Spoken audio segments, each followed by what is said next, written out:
से दुनिया अमर राम को जानता है। अमर राम भी इसी समाज का बेटा है, आप ही का बेटा है, आप ही का भतीजा है।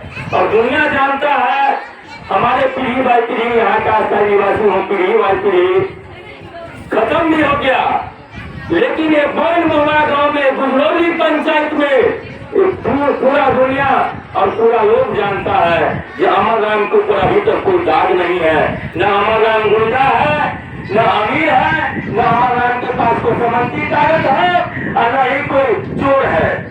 अमर राम के पास ताकत है तो गरीबों की ताकत है, गरीब की काफिला की ताकत है, गरीब की अधिकार की बात करता है अमर राम। और लाल झंडे का लोग, भाजपा माले की लोग और भाजपा माले की इतिहास गवाह है जो एक घर गरीब को बचाने का काम किया है तो पूरी भारत में लाल झंडे का लोग शरण देने की काम किया है।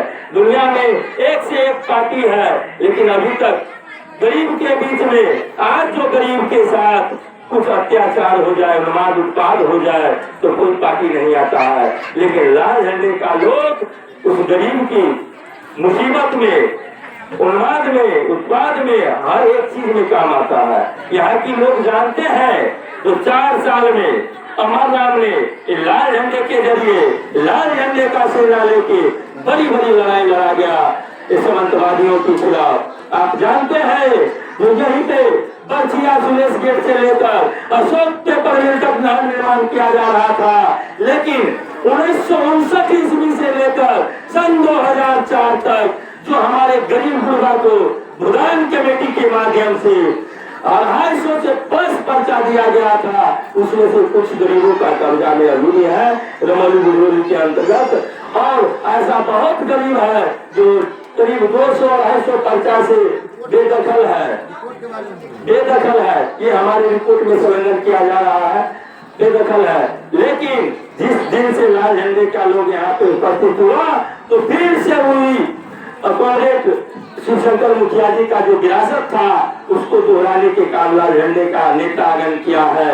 आप जानते हैं जो नहर निर्माण में गरीबों का जमीन था भुदान कमेटी के द्वारा और तमाम जमीन को कुर्बा दिया गया गरीबों को, और गरीब को पता भी नहीं चला कि हमारा जमीन के ऊपर बुलडोजर चल रहा है।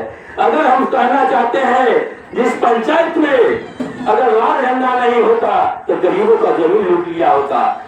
हम कहना चाहते हैं जो नहर निर्माण में सोने के सुहागा दो पुलिया चैनल भी था, हम वो भी पुल किसी दूसरे के जमीन में निर्माण करने का काम किया ये लोग, आज भी पुल का पेमेंट फंसा हुआ है।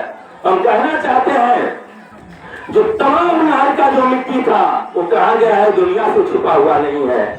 लाल झंडे का लोग उस मिट्टी के खिलाफ भी लड़ने का काम किया। जो मिट्टी आप ले जा रहे हैं वो मिट्टी गरीबों का होगा, गरीब का अधिकार है, उस मिट्टी पर आपका अधिकार नहीं है।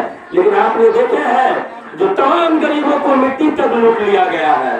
आपने ये भी देखा है जो गरीब के साथ उन्माद, हत्या, बलात्कार होता है तो कोई अदर पार्टी सामने नहीं आता है लड़ने के लिए। एक लाल झंडा ही ऐसा है जो आपके बीच में जाता है, आपकी सवाल को मजबूती से उठाता है। आपकी जमीन खाली नहीं है तो आखिर उस जमीन पे राज किसका है? इस चीज को समझने की जरूरत है। जिस दिन आप ये गरीब अपने अधिकार को समझ जाएंगे कि हमारे घर में सरकार की संपत्ति कितना है, हमारे पंचायत में सरकार की संपत्ति कितना है, उस दिन ये समंतवाद और ये समंती ताकत और ये पूंजीवादी ताकत और जुमलाबाद दलाल आपको बाइक फुट पे चला जाएगा। आपकी लड़ाई देखिए, आपकी ताकत देखिए। इसीलिए लाल झंडे की मजबूती करना कम जरूरी है। अगर आप लाल झंडे की मजबूती नहीं करते हैं तो आपकी मजबूती नहीं होगा, क्योंकि आप अच्छे से जानते हैं कि आपके साथ कभी भी दंगा, फसाद, लड़ाई, झगड़ा, केस, मुकदमा होता है तो वहाँ पे लाल झंडे का नेता थाना पे जाने का काम करता है। लाल झंडे का नेता आपसे बात करता है, आपका मुद्दों को बात करता है, बल्कि ये समंती ताकत कभी नहीं चाहता है। समंती ताकत यही चाहा है समाज में। अगर समाज अच्छे होते तो न्यायपालिका में ताला लग गया होता, न्यायपालिका में इतना केस नहीं जाता। लेकिन समाज में भेदभाव किया जाता है, गरीब अमीर देखा जाता है, नंगरा विकलांग देखा जाता है। ये नंगरा का बेटा है, वो लल्ला का बेटा है, हम उसके पक्ष में फैसला करेंगे, यही ना होता है। ये सब लोग देखे हैं। ये सब लोग जानते हैं। गरीबा का बेटा, मीरा का बेटा, नगरा का बेटा, समंती का बेटा और कुजीबाज का बेटा को देख के पंचायती नहीं किया जाता। यही न हुआ है।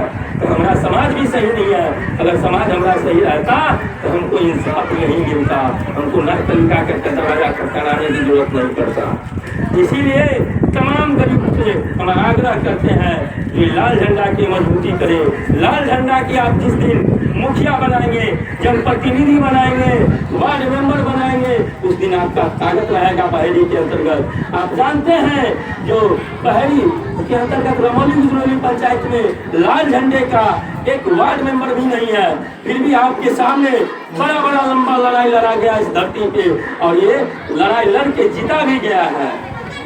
आप लोगों के सामने की बात है। हमने 4 साल की कार्यकाल में रमौली बिजनौली पंचायत की तमाम गरीबों को 3000 जॉब कार्ड बनाने के काम किए हैं। ये आपसे छुपा हुआ नहीं है। आज से पहले आप देखे हैं कि आपका जॉब कार्ड बना हुआ था, लेकिन ये सब दलाल बिचौलिया ने आपको जॉब कार्ड दबा के रख लिया था। एक को जॉब कार्ड नहीं दिया हुआ था। हमने अपने कार्यकाल में तमाम वृद्धावस्था पेंशन दिलाने के काम किए हैं। जिस माता बहनों बुढ़ा को नहीं मिलता था, उनको बहुत लोगों को ऐसा हमने बनाने के काम किए हैं और उसको मिल भी रहा है। अब उसमें से बहुत लोग यही है जो जानता भी है। हमने गरीब गुरबा के 60,000 आय प्रमाण पत्र बनाने की काम किए हैं। हमने नल जल की विषय में आवाज उठाने के काम किए हैं। हमने भूमिहीन को लड़ाई लड़ने के काम किए हैं। लेकिन हमने सन 2021 में 350 आवेदन रमौली बिजनौली पंचायत से किए थे अंचल अधिकारी बहेड़ी को। उसमें अभी तक लाल झंडे का सेना, लाल झंडे का लोग, आपकी गरीब का ताकत, आपकी माता बहनों की ताकत से लाल झंडे का लोग, लाल झंडे का नेता 50 को पर्चा जीतने का काम किए। हम कहना चाहते हैं आज तक रमौली बिजनौली पंचायत में कोई दूसरी पार्टी जो है आपको जमीन देने के काम नहीं करता है।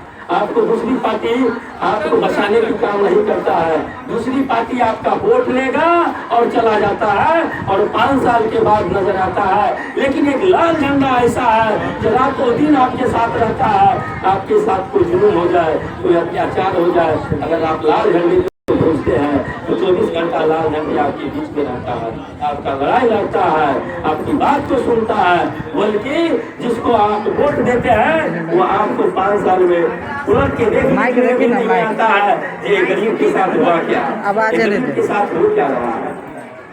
आप देख रहे हैं जो 10 साल से 20 साल से बिहार में ये डबल इंजन की सरकार है, जुमलाबाद की सरकार है, नीतीश मोदी की सरकार है। नीतीश मोदी की सरकार में ये दुनिया से छुपी हुई नहीं है। तमाम दलित महिलाओं के साथ, तमाम दलितों के साथ उन्माद और उत्पाद और बलात्कार किया गया है। आप जानते हैं जो